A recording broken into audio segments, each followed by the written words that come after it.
ஒரு நகர நாகரிகம் இருந்த அடையாளம் நம்முடைய அடையாளம். எல்லா மொழிக்கும் இருக்கிறது இல்ல. தொன்மையும் தொடர்ச்சியும் இருக்கக்கூடிய மொழி தமிழ் மொழி மட்டும்தான். பல மொழிகள் இருக்கு.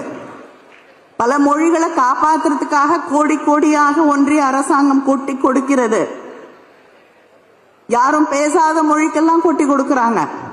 ஆனா தொன்மை இருக்கக்கூடிய மொழி இன்றும் இந்த மேடையிலே நான் உங்ககிட்ட தமிழ்ல பேசிக்கிட்டு இருக்கேன்னா அந்த தொடர்ச்சி இருக்கக்கூடிய மொழி தமிழ் மொழி.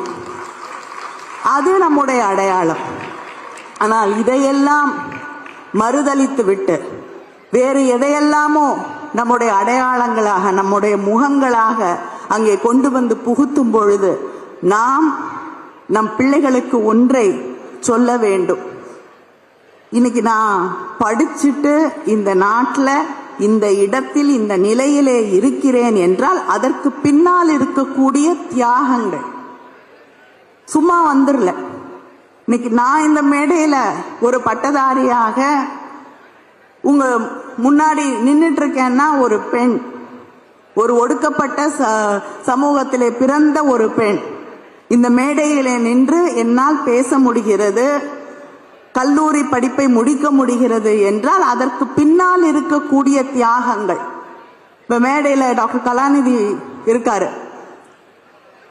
அவர் அந்த டாக்டர் பட்டம் பெற்றதற்கு பின்னால் இருக்கக்கூடிய தியாகங்கள், இந்த முன்வரிசையில் இருக்கக்கூடிய எத்தனையோ பேர் பெற்றிருக்கக்கூடிய அந்த பட்டங்களுக்கு பின்னால் இருக்கக்கூடிய தியாகங்கள்.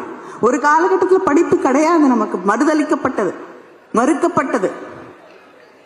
அது இன்னைக்கு எல்லாருக்கும் கிடைச்சிருக்குன்னா அதற்கு பின்னால் இருந்த சிந்தனை, அதற்கு பின்னால் இருந்த வலி, இதை நாம் ஒவ்வொருவரும் நம்முடைய புராண கதைகளை சொல்லித் தருகிறோம், சொல்லித்தாருங்கள், தவறில்லை. நம்முடைய பெருமைகளை சொல்லித் தருகிறோம், சொல்லித்தாருங்கள், தவறில்லை. நம்முடைய மூதாதையர்களை பற்றி தாத்தா பாட்டி அந்த பெருமைகளை எல்லாம் சொல்லுகிறோம், சொல்லித் தர வேண்டும். அதே நேரத்திலே நமக்காக ஒவ்வொரு முறையும் மேடையில் ஏறும் பொழுது யார் தாக்குவார்களோ, யார் அவரை அவமானப்படுத்துவாரோ என்று கூட பாராமல் மேடையிலே நின்று ஒரு தாத்தா தெரு தெருவாக உங்களுக்காக போராடினாரே தந்தை பெரியார். அவருடைய சரித்திரத்தை, அவருடைய வாழ்க்கையை உங்கள் பிள்ளைகளுக்கு சொல்லித்தாருங்கள்.